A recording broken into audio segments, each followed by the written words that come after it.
London Reuters. The final death toll from the fire that destroyed the Grenfell Tower social housing block in London in June is 71, police said on Thursday after 5 months of painstaking search and recovery operations.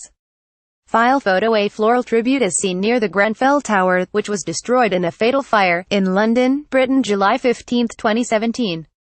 REUTERSTolga AkmenFile PhotoPolice had previously said about 80 people died in the blaze, which tore through the 24-story tower in West London in the middle of the night, but officers now believe all those who died in the fire have been recovered and identified.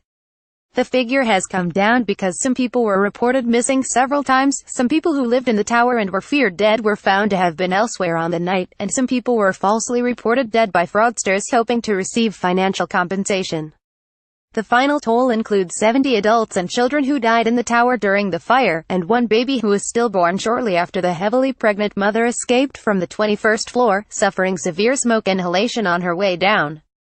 The mother survived. Specialist teams working inside Grenfell Tower and the mortuary have pushed the boundaries of what was scientifically possible to identify people, said Metropolitan Police Commander Stuart Cundy, who is in charge of operations at the tower. I know that each and every member of the team has done absolutely all they can to make this possible. They have done that for every person who lost their life, their families and loved ones, and all those for whom Grenfell Tower was home.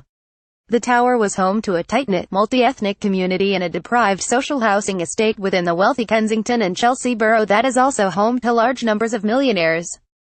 The tragedy has prompted political debate and soul-searching about London's stark social inequalities and whether neglect of social housing estates and the communities living in them played a part in the fire. A criminal investigation is underway that could result in individuals or organizations being charged. A separate public inquiry aims to shed light on any flaws or irregularities in the design, construction or maintenance of the tower.